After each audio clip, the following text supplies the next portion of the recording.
네, 성도님들 인사드리겠습니다. 감사합니다. 네, 제가 이제 연말부터 감기가 좀 걸렸습니다. 그래가지고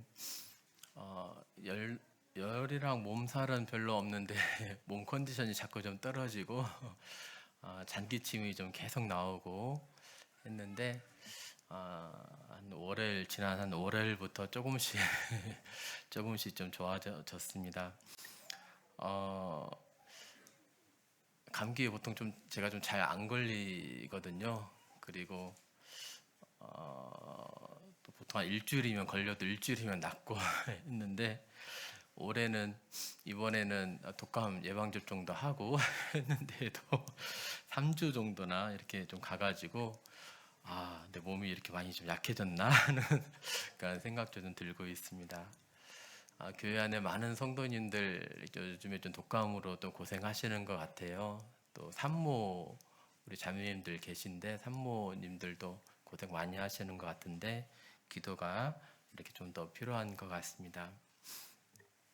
네, 오늘은 예배소서 4장 25절부터 32절까지의 말씀입니다. 함께 교독해 보도록 하겠습니다. 네, 25절부터 32절입니다. 에베소서 4장. 그래서 제가 먼저 한 절, 성도님들이 짝수절 해가지고 32절까지 이렇게 한번 읽어보겠습니다. 네, 그런즉 거짓을 버리고 각각 그 이웃과 더불어 참된 것을 말하라. 이는 우리가 서로 지체가 됨이라.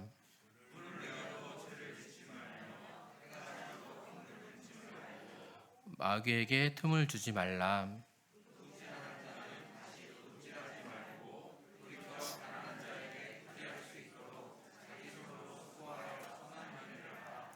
무릇 더러운 말은 너희 입 밖에도 내지 말고 오직 덕을 세우는데 소용되는 대로 선한 말을 하여 듣는 자들에게 은혜를 끼치게 하라.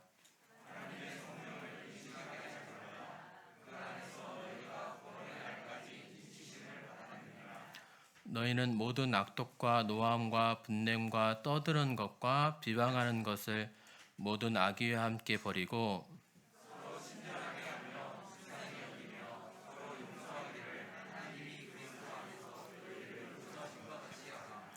네. 오늘 말씀의 주제는 그리스도인의 말과 행동으로 잡아봤습니다. 사실 에베소서는 두 부분으로 이렇게 이루어졌다고 말씀을 많이 드렸는데요. 처음에 이제 1에서 3장은 이제 그리스도인의 신분에 대해서 우리가 그리스도 안에서 받은 복에 대해서 말하고 있고 이제 4장부터 6장까지는 이제 실제적인 삶에 대해서 이렇게 말해주고 있다고 말씀을 드렸습니다. 이제 4장을 지난 시간에 이렇게 말씀을 드렸는데 벌써 2달 전이네요. 4장도 이제 하나 되는 방법에 대해서 말씀을 드렸었죠. 그래서 이제 겸손과 온유로 해야 될 것을 하나됨을 힘써 지켜야 할 것을 이렇게 말씀을 드렸었고 또 교리적인 일치가 되어야 됨을 그래야만이 하나됨을 유지할 수 있음을 말씀드렸습니다. 또 죄악은 우리를 신앙으로부터 믿음을 파선하는 길로 이끄는 것이기 때문에 죄악을 멀리해야만 우리가 하나 될 수 있다. 하나됨을 지킬 수 있다고 말씀을 드렸었는데요. 오늘은 여기서 더 나아가서 옛사람을 벗어버리고 이제 새 사람을 입으라라고 말씀하셨는데 구체적으로 옛사람을 벗어버리고 새 사람을 입으라라고 하는 것이 어떠한 의미인지를 이렇게 성경에서 말해주고 있습니다. 사실 이전까지의 말씀은 우리가 받은 복에 대해서 주로 나누고 있어서 어떻게 보면은 약간 좀 추상적인 그런 부분도 좀 있고 약간 어떤 이론적인 그런 부분도 좀 있는 것 같아요. 또 관념적이고 약간 좀 멀게 좀 느껴지는 부분이 있는데 이제 이 말씀이 우리의 삶을 이렇게 말씀해주고 있으면서 이제는 좀 더 말씀이 쉬울까요? 어려울까요? 네, 너희는 이러이러한 삶을 살아가야 돼라고 말하고 이렇게 있어서 말씀을 준비하는 저희 입장이 굉장히 좀 어려워지더라고요. 왜냐하면 말하는 내가 네 자신을 가르치지 아니하느냐라고 말하고 있고, 형제님도 잘 못하시면서 이렇게 말씀하실까봐 또 제 스스로가 제 자신을 보게 되잖아요. 이제 그러면서 말씀이 굉장히 좀 이해하기는 어렵지는 않지만 실질적으로 삶을 살아가는 것이 이렇게 쉽지 않다 그런 생각을 해보게 됩니다. 에베소서 4장 25절에서 32절은 크게 5부분으로 볼 수 있습니다. 이제 25절에서는 거짓말을 버리고 진실을 말하라라고 되어 있습니다. 두 번째로는 분을 내어도 죄를 짓지 말라. 세 번째, 도둑죄를 그치고 가난한 자를 도우라. 네 번째, 더러운 말을 버리고 유익한 말을 하라. 다섯 번째, 모든 악을 버리고 사랑하라라고 말해주고 있습니다. 성도님들은 이 가운데 어느 것이 제일 어려우십니까?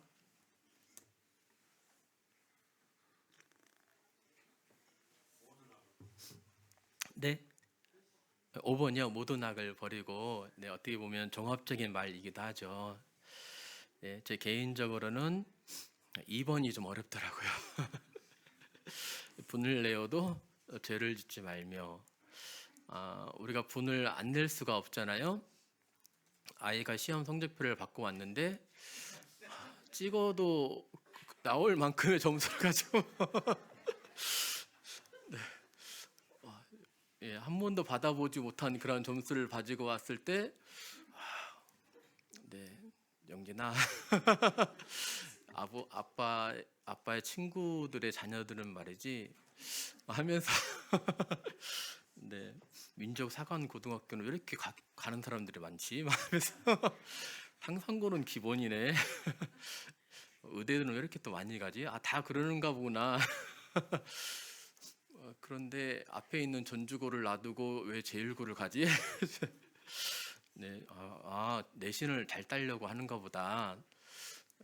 시험 성적표를 받아왔는데 이제 이게 점수 잘못 나는 정도로 이제 막 이렇게 막 하는 것을 보니까 얘가 나랑은 좀 다르구나. 좀 이해하는데 좀 한참 걸리고 네, 시험 성적표 받을 때마다 막 때리고 네, 막 이제 그러는 제 모습을 좀 봤습니다. 네, 성도님들 저를 보시기에 어떠실지 모르겠습니다만 저도 굉장히 약간 어떤 상황에 화를 낼 때 분을 어떻게 보면 주체하기가 어려운 예, 그런 사람이기도 하고요. 화를 내기도 하고 예, 또 이렇게 육신이 있어서 아주 연약한 그런 사람입니다. 그러면서 이제 우리가 어떻게 행동해야 될 것인지 사실 우리의 신앙이 우리의 믿음이 그냥 말로만 이렇게 되어지는 것이 아니고 정말로 네가 믿었다면 정말로 네 안에 성령이 계신다면 성령으로 행하라. 믿는 자답게 행동하라라고 성경은 이렇게 말해주고 있습니다.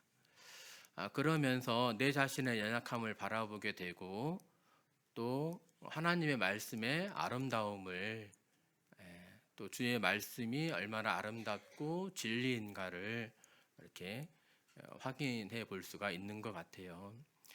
신앙은 삶과 동떨어진 그런 부분들을 얘기를 하고 있는 것이 아니라 산속에 들어가서 돌을 닦으면서 자꾸 내 마음을 이렇게 수련하는 것이 아니라 신앙은 실제적인 삶이다. 우리의 말과 행동에서 그리스도의 모습이 나타나야 된다는 것을 말해주고 있습니다. 25절부터 이렇게 살펴보겠습니다. 그런즉 거짓을 버리고 각각 그 이웃과 더불어 참된 것을 말하라. 이는 우리가 서로 지체가 됨이라. 거짓을 버리라라고 말하고 있습니다. 또 반대로 무엇을 말하라라고 되어 있습니까? 네, 거짓과 참된 것을 이렇게 대조하면서 거짓은 버리고 참된 것, 진리를 말할 것을 성경은 권하고 있습니다. 사실 거짓말하기가 쉽습니까? 어렵습니까? 굉장히 쉬운 것 같습니다. 네, 하루에도 수십 번씩 이렇게 거짓말을 하더라라는 그러한 이렇게 기사들 한번 보신 적이 있으시죠? 어떠한 거짓말의 형태로 이렇게 나타나냐면 이제 과장해서 이렇게 말을 하기도 합니다. 그냥 말하면 재미가 없으니까 예, 말씀을 좀 살짝 부풀려 가지고 과장해서 이렇게 말하기 쉽죠. 그리고 처음부터 거짓을 말하지는 않습니다. 사실과 함께 거짓을 살짝 섞는 거죠. 네, 거짓을 살짝 섞어서 거짓을 내용을 덧붙여서 말하기도 합니다. 또 정말 속이는 것 그런 사람들도 있고 또 그러기도 하고 또 흔하게는 지킬 의도가 없는데 그냥 좋은 상황을 그냥 유지하고자 지킬 의도 없이 이렇게 약속을 이렇게 하기도 합니다. 또 내가 어떤 위험한 상황에 처해 있을 때 그 상황을 모면하고자 거짓 변명을 늘여놓기도 합니다. 이러한 모든 것들이 다 거짓말이죠. 세상 사람들이 하는 삶의 방식입니다. 우리 그리스도인들은 이러한 거짓을 버리고 참된 것을 말하라라고 되어 있습니다. 근데 성경의 거짓말을 살펴보니까 이게 그냥 간단하지가 않더라고요.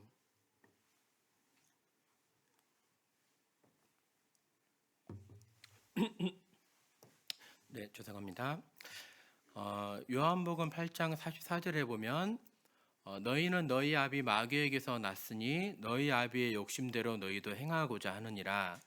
그는 처음부터 살인한 자요 진리가 그 속에 없으므로 진리에 서지 못하고 거짓을 말할 때마다 제 것으로 말하나니 이는 그가 거짓말쟁이요 거짓의 아비가 되었습니다.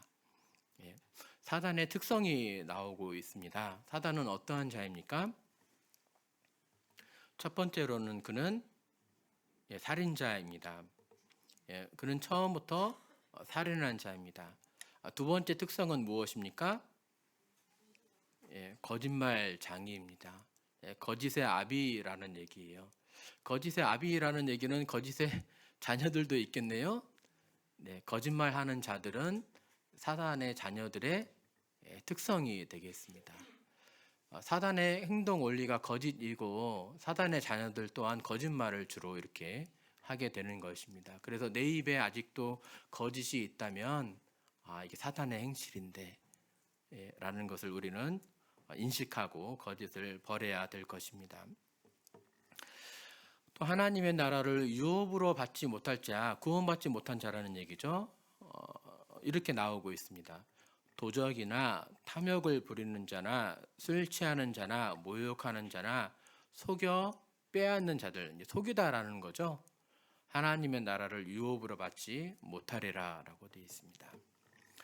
또 그러나 두려워하는 자들과 믿지 아니하는 자들과 흉악한 자들과 살인자들과 음행하는 자들과 점술가들과 우상 숭배 자들과 거짓말하는 모든 자들은 불과 유황으로 타는 못에 던져진다라고 되어 있죠. 거짓말하는 그러한 죄가 어떠한 죄들과 함께 속해 있냐면 두려워하지 않는 자, 믿지 아니하는 자, 흉악한 자, 살인자, 또 음행하는 자와 함께 이렇게 동급으로 죄가 취급되고 있습니다. 그러니까 사단의 행동 원리요, 구원받지 못한 사람들의 행동, 삶의 원리요, 또 심판받아 마땅할 그러한 죄악 중의 하나임을 성경은 이렇게 말해주고 있는 것이죠. 그러므로 우리는 거짓을 버려야 할 것입니다. 네, 거짓을 버리고 참된 것을 말하라. 참된 것, 진리, 진실을 말하라라고 되어 있죠. 스가랴서 말씀에도 이와 함께 말하고 있는데요. 너희가 행할 일은 이러하니라. 너희는 이웃과 더불어 진리를 말하며 너희 성문에서 진실하고 화평한 재판을 베풀라라고 이렇게 진리를 말할 것을 말해주고 있고요. 또 서로 마음에 서로 해하기를 도모하지 말고 거짓 맹세를 좋아하지 말라. 이 모든 일은 내가 미워하는 것이니라라고 구약 성경에도 말씀해주고 있습니다. 그 이웃과 더불어 참된 것을 말하라. 이는 우리가 서로 지체가 됨이라. 여기서 이웃은 누구를 가리키는 표현입니까? 네, 우리가 서로 지체가 됨이라. 우리는 누구와 지체가 되었습니까? 예, 우리는 그리스도 안에서 서로 지체는 이제 몸의 일부분을 가리키죠. 우리는 그리스도의 몸에 속해 있습니다. 우리는 하나가 되었잖아요. 서로 우리가 한 몸이 되었는데요. 성도들을 가리키는 그런 표현이죠. 그래서 이웃과 더불어에서는 그 옆에 있는 사람을 살고 있는 분들을 가리키기보다는 이 구절에서는 성도들과 더불어 특별히 참된 것을 말할 것을 이렇게 말해주고 있습니다. 이는 우리가 서로 지체가 됨이라. 남이 아니라 한 몸이라는 얘기죠. 몸 안에서 이 지체끼리 기관들끼리 거짓을 말하면 어떻게 되겠습니까? 예, 우리가 눈을 보면서 이렇게 걸어다니고 횡단보도도 건너고 있는데 눈이 보이는 것을 제대로 말해주지 않아요. 예, 차가 달려오고 있는데 차 달려오고 있지 않아라고 거짓 신호를 보내면 어떻게 됩니까? 예, 몸이 큰일 나게 되는 거죠. 사고가 일어나게 되는 거죠. 있을 수가 없는 그러한 일이라는 말씀이 되겠습니다. 성도들끼리는 거짓을 버려야 할 것입니다. 네. 네, 26절 분을 내어도 죄를 짓지 말며 해가 지도록 분을 품지 말고 또 되어 있네요. 네, 다른 말씀에서도 말해주고 있는데 노하기를 더디하는 자는 용사보다 낫다.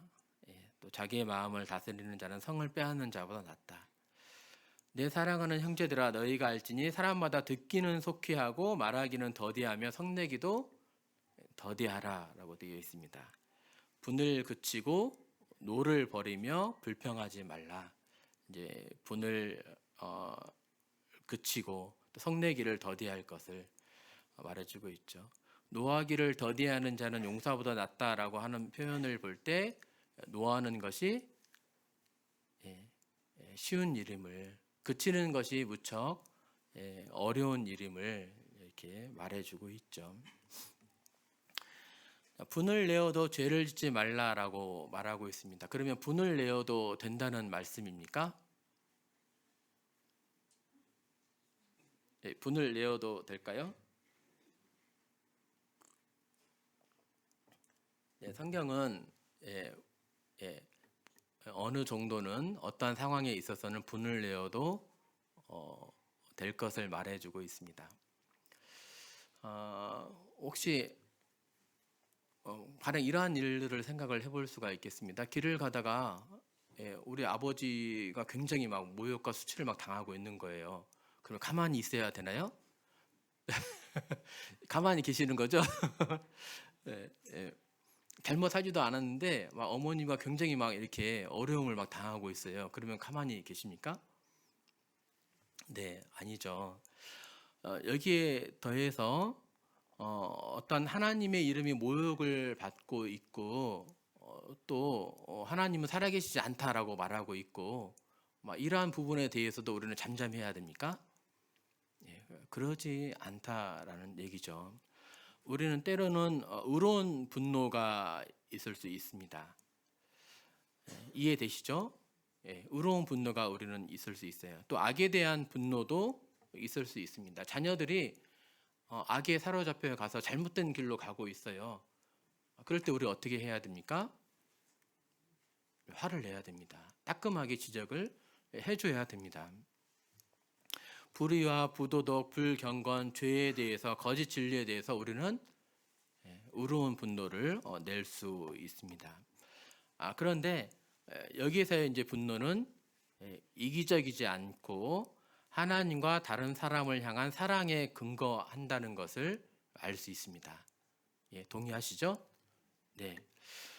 예수님 또한 그 분노를 하신 장면을 살펴볼 수가 있습니다. 언제 분노하셨습니까? 성전에서 정결 작업을 할 때 장사하는 사람들을 내 아버지의 집은 기도하는 집인데 너희가 왜 내 아버지의 집으로 하여금 장사하는 집을 만드느냐라고 하면서 분노하셨잖아요. 상을 뒤집어 엎으시고 또 그 가축들을 내쫓아 버리셨습니다. 물론 사람을 막 때리고 막 욕하고 막 그러셨다는 표현은 없어요. 의로운 분에 사로잡히셔서 그 성전을 정결하게 하신 모습을 볼 수 있습니다. 이 말이 나와서 네, 내 아버지의 집으로 장사하는 집을 만들지 말라. 아이들이 막 핸드폰을 하면서 막 게임을 막 하고 있습니다. 가만히 있어야 됩니까? 내 아버지의 집으로 너희는 왜 PC방을 만들고 있냐? 왜 게임방을 만들고 있어? 물론 이제 예배당이 아버지의 집은 아닙니다만 성도님들이 모이는 그러한 예배 공간이잖아요. 예배를 드리는 공간. 이 공간을 왜 PC방으로 만들고 있냐? 우리 지적을 해줘야 되잖아요. 가만히 있는 것이 아니라. 네. 그럴 때 이제 분노를 하고 있어요. 적당한 이렇게 분노는 사실을 권면을 받는 그런 사람들도 사실 이해를 합니다. 제자들이 이러한 주님의 모습을 보면서 왜 그러신데 이렇게 하는 것이 아니라 제자들이 주의 전을 사모하는 열심이 나를 삼키리라는 것을 기억하더라. 그런 주님의 모습을 보고 악에 사로잡혔다 이것을 보는 것이 아니라 주님을 사랑하시는구나. 주님을 사랑하는 모습이 얼마나 크신가 이것을 보셨다는 말입니다. 그러니까 우리가 분노를 해야 될 때에도 악에 사로잡히는 그런 모습이 아니라 그 사람을 사랑하는 그런 모습, 우리의 공동체를 지키고자 하는 그런 모습, 이러한 것들이 보여야 된다는 것이죠. 화를 낼 때 어느 정도까지 화를 낼 수 있는가 이것이 하나의 기준이 될 수 있겠습니다. 또 마가복음에서도 주님이 분노하시는 모습을 볼 수 있었어요. 마가복음 3장 5절인데요. 안식일이었습니다. 회당에 손 마른 자들이 와 있었습니다. 예수님은 병자들을 고치시니까 사람들이 다 지켜보고 있는 거예요. 예수님이 그 손 마른 자를 고치시는가 안 고치시는가. 네, 고치신다면 어떻게 하려고요? 아마 안식일을 범했다라고 하는 이제 그런 죄를 아마 뒤집어 씌우려고 고치시는가 안 지키시는가. 어떤 그 사람에 대한 사랑의 마음은 전혀 없고 율법을 잘못 적용한 거죠. 네. 이때 주님이 그들의 마음이 완악함을 탄식하사 노하셨다라고 되어 있습니다. 이 불쌍한 사람들에 대한 마음이 전혀 없는 거죠. 완악한 거죠. 탄식하면서 노하셨다라고 이렇게 되어 있습니다. 그들의 양심을 찔리게 하신 거죠. 잘못된 것을 지적하신 것입니다. 그리고 고쳐주신 것을 볼 수 있습니다. 근데 분을 내어도라고 하는 모습을 볼 때 이제 이러한 방식으로 주님의 모습처럼 분을 낼 수가 있을 것입니다. 근데 해서는 안 될 것을 두 가지를 더 추가해주고 있습니다. 분을 내어도 첫 번째는 죄를 짓지 말고 두 번째로는 오래도록 품고 있지 말라. 해가 지기 전에는 풀어야 될 것을 말씀해주고 있어요. 죄를 짓지 말다. 분을 내면서 죄를 지을 수가 있다는 말이죠. 상대방의 신체나 생명에 해하는 행동이 죄잖아요. 또 절제하지 못한 그런 분노로 인해서 상대방의 인격을 폐마시키고 희롱한다든지, 또 어떤 이기적인 면에서 내 자신을 위해서 화를 낸다든지, 또 통제되지 않는 그런 분노가 여기에 해당할 것입니다. 해가 지도록 분을 품지 말고 하루가 끝나면 우리의 분노도 버려야 한다라고 되어 있습니다. 분노가 오래가면 적이가 되는 거죠. 적대하는 마음, 해치려는 그러한 마음. 의로운 분노, 죄에 대한 분노로 인해서 우리의 거룩을 유지하고 오히려 잘못을 지적해 줌으로 그 사람을 세워주고 바른 길로 인도함으로써 오히려 관계가 오히려 더 좋아져야 됩니다. 근데 잘못된 분노는 그 관계가 멀어지게 되는 거죠. 할 수 있거든 너희로서는 모든 사람과 더불어 화목하라. 원수를 친히 갚지 말고 하나님의 진노하심에 맡기라. 악에게 지지 말고 선으로 악을 이기라. 이런 말씀들을 함께 적용을 해보면 분노도 오래 가는 것이 결코 좋지 못하고 용서하고 또 품어주고 또 분노도 버려야 할 것입니다. 화목을 유지를 해야 할 것입니다. 이 모든 일을 사랑으로 행하라라고 하는 그런 말씀도 있죠. 제가 청년 때에 한 형제님께서 이렇게 말씀을 해주셨어요. 아이를 훈계한 다음에 나는 그날 저녁에 반드시 치킨을 사 먹는다. 네, 지금은 치킨이나 피자는 별로 그냥 먹고 싶으면 먹는 거잖아요. 근데 이제 제가 20대 초반, 20년, 30년 전만 해도 치킨을 왜 이렇게 또 맛있어요 그때. 막 이렇게 어쩌다 한 번씩 먹는 것, 또 누구나 좋아하는 것이었잖아요. 지금 와서 보니까 그 말의 의미를 좀 더 이렇게 좀 이해하게 되는 것 같아요. 어떤 심리학 책에서도 그러죠. 훈계한 다음에 아이를 안아주세요라고 되어 있습니다. 관계 회복이 이렇게 중요한 거죠. 이제 관계가 깨어지든 말든 내 분노를 주체하지 못하고 막 화만 내는 것이 아니라 올바른 길로 인도해 주되 따끔하게 혼내주되 관계 회복이 중요한 것을 볼 수 있습니다.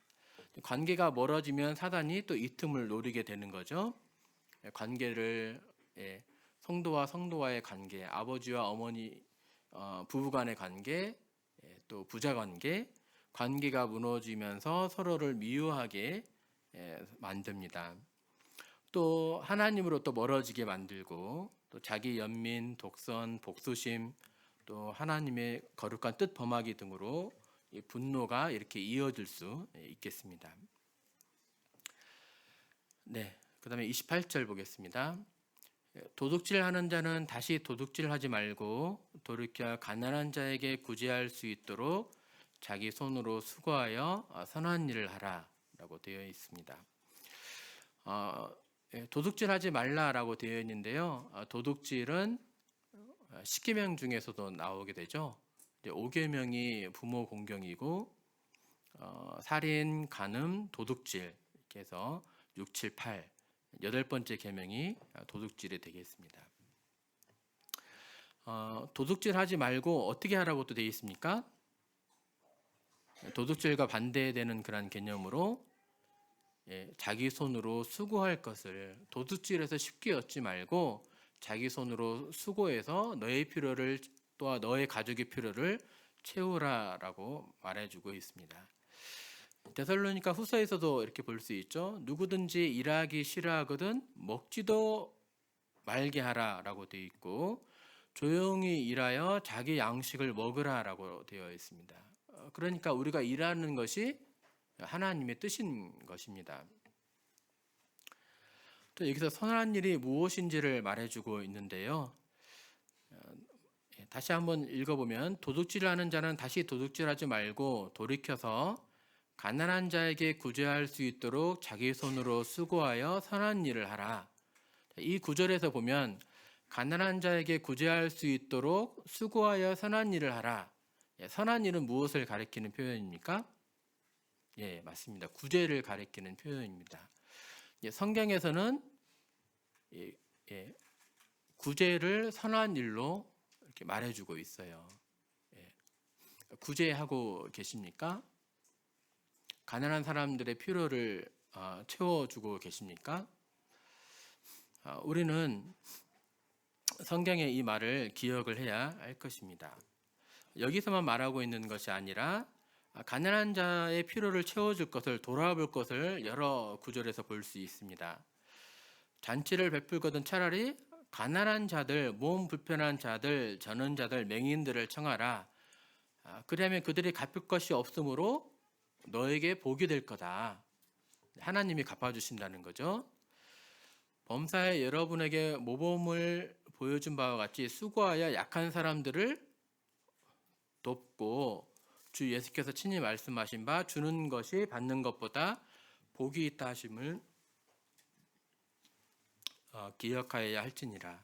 먼저는 믿는 가정들에게 또 복음을 위해서 이렇게 우리의 재정을 물질을 써야겠지만 가난한 자들을 위해서도 구제할 것을 말해주고 있습니다.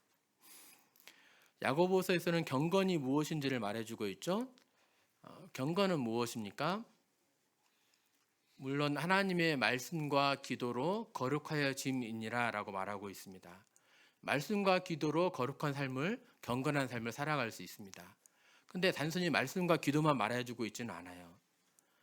야고보서에서는 하나님 아버지 앞에서 정결하고 더러움이 없는 경건은 무엇입니까? 고아와 과부를 그 환난 중에 돌본다라고 말하고 있습니다. 돌본다는 것은 무엇입니까? 그들의 필요를 채워주는 거예요. 네. 교회 안에서도 우리 사랑스러운 자매님들, 형제님들 계시잖아요. 막 주기를 좋아하시는 그런 분들 많이 계신데 참 얼마나 감사한지 모르겠습니다. 섬김에 감사드립니다. 고아와 과부를 그 환난 중에 돌보는 것, 가난한 자를 돌보는 것이 경건이다라고 말해주고 있습니다. 또 자기 친족, 특히 자기 가족을 돌아보지 않는 자들은 믿음을 배반한 자다, 불신자보다도 더 악한 자다라고 말해주고 있습니다. 여기서의 그 말의 의미는 물론 복음을 전하지 아니하면 그들에게 전도하지 아니하면 그러한 의미로 이렇게 받아들일 수도 있습니다. 적용할 수도 있습니다만 직접적인 그런 문자적인 의미는 돌아보다라고 했을 때 자기 친족을 돌보다라고 자기 가족을 돌보다라고 했을 때는 물질적인 그런 부분을 채워주다, 필요를 공급해주다라고 하는 그런 부분인 것입니다.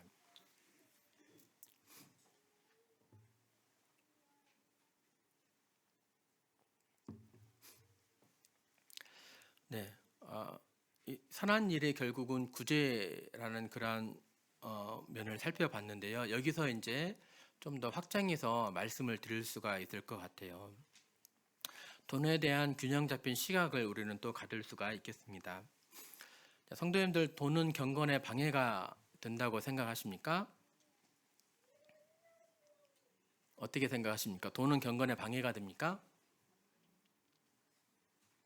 네, 그럴 수도 있고 아닐 수도 있습니다. 네, 부활에 하는 자는 여러 가지 정욕과 욕심에 이렇게 빠지게 되면서 우리의 신앙을 무너뜨릴 수도 있지 않습니까? 하나님과 재물을 겸하여 섬길 수가 없다라고 이렇게 성경은 또 말하고 있잖아요. 만약에 그렇다면 또 가난한 것은 경건한 것입니까? 네, 그럴 수도 있고 네, 아닐 수도 있습니다. 만약 가난한 것이 경건한 것이라면 돈이 경건에 방해가 되고 가난한 것이 경건한 것이라면 우리는 가난하게 살아야 할 것이죠. 가난하려고 그것이 경건이니까 가난하려고 열심히 일하고 또 배우고 수고할 필요도 없습니다. 가난 유지하는 것이 경건이에요. 작은 것에 만족하면서 더 많은 것을 얻으려고 노력해서도 안 되고 이럴 바에는 차라리 게으른 것이 경건이라 말할 수가 있겠죠. 근데 성경은 그렇게 말하고 있지 않습니다. 우리는 아까 좀 전에 말씀드린 것처럼 돈과 재물을 겸하여 섬길 수 없다. 부활에 하는 자들은 시험에 빠진다. 이 말씀들을 이렇게 극단적으로 생각해서 가난해야 된다라고 이렇게 말할 수도 생각할 수도 있는데 이것이 아니라는 것입니다. 하나님은 행한 대로 상 주시는 분이심을 기억해야 하겠죠. 디모데전서 6장 17절 보면 내가 이 세대에게 부한 자들을 명하여 마음을 높이지 말고 정함이 없는 재물에 소망을 두지 말고 오직 우리에게 모든 것을 후해 주사 누리게 하시는 하나님께 두며 선을 행하고 선한 사업을 많이 하고 나누어 주기를 좋아하며 너그러운 자가 되게 하라. 부한 자들만이 행할 것은 아니겠죠. 우리 모두가 행할 것입니다. 재물에 소망을 두지 말고 하나님께 소망을 두면서 선을 행하라. 선한 사업을 많이 하고 나누어 주기를 좋아하고 너그러운 자가 된다. 너그러운 자가 되라. 행한 대로 하나님이 갚으실 것이다. 그럼 이 말씀에 따르면 우리는 열심히 일하고 열심히 벌고 행한 대로 갚으시니까 열심히 하나님께 드려야 할 것입니다. 결국 돈 자체가 불경건한 것이 아니죠. 돈은 도구가 되겠습니다. 선한 일을 행할 수 있는 도구가 되겠고 내 육체의 욕심을 이룰 수 있는 악한 도구로 사용을 할 수가 있는 거죠. 어떻게 사용하느냐에 따라 달렸죠. 우리는 선한 목적을 가지고 목표를 가지고 열심히 일하고 배우고 성장하면서 주님께 드려야 하겠습니다. 나는 가난해야 돼. 가난한 것이 경건이야. 이렇게 핑계하면서 게으르고 불성실한 것은 이것 자체가 죄가 될 수 있죠. 안토니 노리스 그로브스라고 하는 형제님이 계십니다. 19세기에 조지 밀러 형제님과 함께한 그 시대의 형제님이시죠. 이 그로브스의 여동생과 그 조지 밀러 형제님이 결혼하셨어요. 이 그로브스 형제님은 인도와 중국의 선교사로 활동을 하셨는데 이분이 행한 유명한 말이 있습니다. 열심히 일하고 적게 쓰고 다 드려라. 라고 되어 있습니다. 믿음의 말이죠. 이분은 선교사로 살면서 누구에게 재정을 공급해 달라고 부탁하고 의지하고 하는 것이 아니라 하나님만 의지하면서 선교 사역을 행했던 분이세요. 이러한 그런 신앙의 행동, 습관, 자세가 조지 밀러에게 이제 영향을 주었다라고 합니다. 조지 밀러 우리 유명하잖아요. 5만 분의 기도응답, 10만 명의 고아들을 기른 사람. 한 번도 누군가에게 손 내밀지 않고 하나님께 기도 응답을 하면서 많은 아이들을 길러낸 사람으로 유명하잖아요. 또 이분이 우리 모임에 많은 영향을 끼쳐서 어떤 지역의 사역자들은 지금도 정해진 액수를 받는 것이 아니라 주님께서 주시는 그 돈만 받고 전신 사역을 하시는 그런 분들이 계시잖아요. 우리 모임도 초창기에도 그랬고, 그러한 것이 여기서부터 이렇게 나온 것이라고 할 수 있겠습니다. 네, 결국 돈을 가지고 무엇을 하느냐라는 거죠. 나 자신만을 위해서 내가 움켜잡고 있고 내 몸 또 내 마음을 또 내 생각과 내 계획을 위해서 내 가족만을 위해서 사용하게 된다면 이것은 잘못된 행동이라고 하는 것이죠. 늘 내 자신, 내 몸, 내 자신만을 이렇게 집중을 하다 보면은 이것이 해가 된다라고 말하고 있습니다. 심리학자들도 이렇게 말하고 있어요. 자신만을 지나치게 집중하고 내면의 세계에 과도하게 몰입하는 것이 정신 건강에 부정적인 영향을 미칠 수 있다. 자아 중심적 사고, 고립, 불안, 우울증 등의 정신 건강 문제로 이어진다. 내가 중심이 되니까 내가 손해를 보면 화를 내게 되고 내가 중심이니까 다른 사람의 필요를 보지 않고 늘 움켜잡고 있게 되고 세상은 이렇게 살고 있는데 그것이 해가 된다라고 하는 이야기이죠. 반면에 다른 사람을 섬길 때 삶의 목표가 생기고 즐거움이 생기기 시작합니다. 내가 드리는 것을 통해서 내가 공급하는 것을 통해서 그가 잘 되는 것이 보이는 거예요. 그의 필요가 채워지는 것이 보이는 거예요. 그러면 내 마음이 어떻습니까? 즐거운 거죠. 삶의 목표가 생기는 거죠. 이것저것 다 해봐도 삶에 만족이 없고 즐거움이 없고 돈은 많고 명예도 있고 지식도 있고 그래도 내 마음은 늘 허망하고 기쁨이 없는데 시야를 돌려서 남을 도와주고 남을 챙기고 남을 위해서 살고 그러면 삶의 목표가 생기고 즐거움이 생기고 삶의 이유가 생긴다는 것이죠. 주님이 이렇게 말하고 있는 바가 아닙니까? 네, 29절. 무려 더러운 말은 너희 입 밖에도 내지 말고 오직 덕을 세우는 데 소용되는 대로 선한 말을 하여 듣는 자들에게 은혜를 끼치게 하라. 더러운이라고 하는 이 단어는 상한 과일이나 부패한 고기처럼 썩거나 상한 것을 가리키는 그러한 말입니다. 입에서 이제 이 썩은 말, 더러운 말이 이렇게 나올 수 있다는 거죠. 근데 이 더러운 말은 너희 입 밖에도 내지 말라라고 되어 있습니다. 마음에 가득한 것을 입으로 말함이니라라고 주님을 말씀하셨어요. 내가 더러운 말을 한다라고 하는 얘기는 내 마음이 어떻다? 더럽다. 내 마음이 썩었다. 라고 하는 그런 거죠. 언어는 인격의 일부로 어떤 말을 사용하느냐에 따라 그 사람의 성격이나 가치관, 태도를 엿볼 수 있습니다. 라고 심리학자들은 말합니다. 언어는 그 사람의 됨됨이 인격입니다. 내 입을 통해서 어떠한 말이 나오고 있습니까? 험한 말이 나옵니까? 욕이 나옵니까? 네. 그렇다면 믿는 사람답지가 않은 거죠.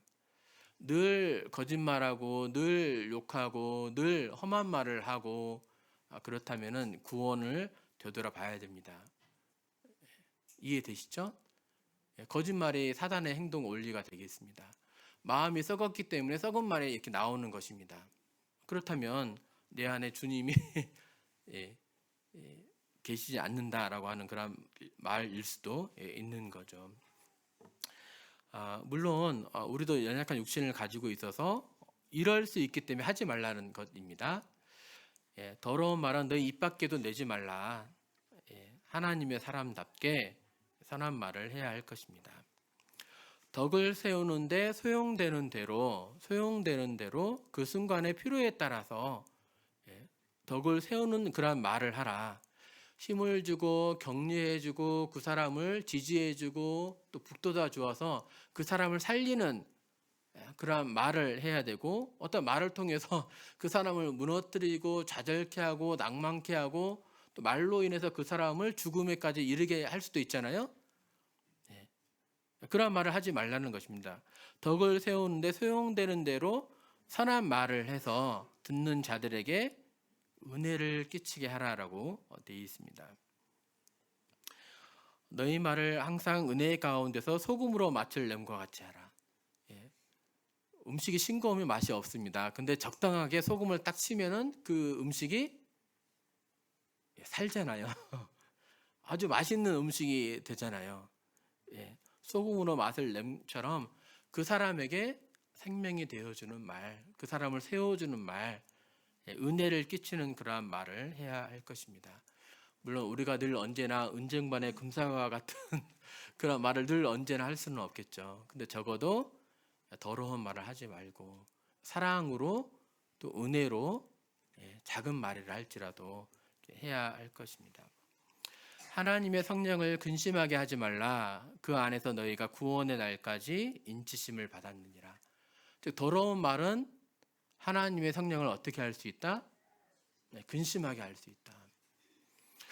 우리는 근심을 가볍게 생각할 수 있어요. 근심은 약간 마음이 좀 아파하고 그러면 안 되는데 걱정하는 정도로 근심을 생각합니다만 사실 감정적, 육체적인 그러한 고통을 말해주고 있습니다. 성령님께서 나의 죄악을 통해서 마음 아파하신다는 거예요. 고통하신다는 거예요. 또 다른 성경에 보면 너희의 죄악으로 나를 수고롭게 하였느니라 라고 되어 있죠. 이사야서 63장 말씀을 보면 그들의 모든 환난에 동참하사 이스라엘 백성들을 환난에 동참하셨다는 거예요. 자기 앞에 사자로 하여금 그들을 구원하시며 그의 사랑과 그의 자비로 그들을 구원하시고 옛적 모든 날에 그들을 드시며 안으셨어요. 이스라엘을 향해서 그렇게 하셨습니까? 하나님이 그렇게 사랑으로 그렇게 행하셨어요. 그런데 그들이 우상을 섬기면서 하나님을 마음에 두기 싫어하고 떠나갔잖아요. 그들이 반역하여 주의 성령을 근심하게 하였으므로라고 되어 있습니다. 성령을 근심하게 했대요. 이 근심이라는 단어가 어떤 의미인지 여기서 알 수가 있는 거죠. 두 사람이 사랑을 막 나누고 있어요. 서로 막 사랑을 해요. 근데 한 사람이 이 사람을 버리고 다른 사람을 따라갑니다. 그때 마음이 어떻습니까? 배신감을 느끼죠. 마음이 심히 아파하죠. 아픔과 고통을 잊지 않겠습니까? 이스라엘과 하나님이 이렇게 서로 사랑의 관계를 나누고 있습니다.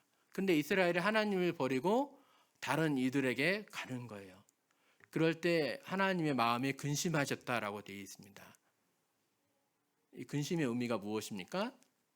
마음의 고통과 슬픔과 때로는 분노와 눈물을 표현을 하는 그런 단어가 되겠습니다. 이해가 되시죠?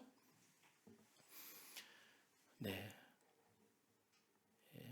단순히 속을 태우고 우울해한 그러한 의미를 넘어서는 그러한 마음입니다. 속이 뒤틀리고 마음 아파하시고 괴롭다는 그러한 표현이신 거죠. 그래서 우리의 죄악으로 성령을 근심하게 할 수 있고 우리의 말로도 근심하게 할 수 있는데 참 성령님께서 우리에게 어떠한 일들을 해주셨습니까? 복음을 누가 깨우쳐 주시는 거죠? 성령님이 깨우쳐 주십니다. 말씀을 깨닫게 하시는 분은 누구십니까? 성령님이십니다. 우리를 필요할 때마다 말씀을 기억나게 해주셔서 바른 길로 인도해 주시는 분이 성령님이십니다. 우리를 하나님 앞에서 중보 기도하시는 분이 누구십니까? 성령님이시요 예수님이십니다. 예수님도 성령님도 우리를 위해 중보해 주고 계십니다. 우리의 대언자이시기도 하십니다. 우리의 보혜사라고 되어 있습니다. 이러한 성령님을 향해서 우리는 어떻게 해야 될 것입니까? 우리의 죄악이, 우리의 더러운 말이 성령님을 마음 아파하게 할 수 있음을 기억하고 그러한 일들을 벌여야 할 것입니다. 그 안에서 너희가 구원의 날까지 인치심을 받았죠. 인치다라고 하는 표현은 도장을 찍다. 가령 책을 사면은 우리가 이름을 적잖아요. 또는 도장을 찍을 수도 있겠습니다. 이름을 적다라는 표현은, 도장을 찍는다는 표현은 무슨 의미입니까? 이 물건이 내 거라는 얘기죠. 네, 소유권을 의미를 하는 거죠. 하나님이 성령으로 우리에게 도장을 찍었다라고 말해주고 있습니다. 그렇다면 우리는 누구 거입니까?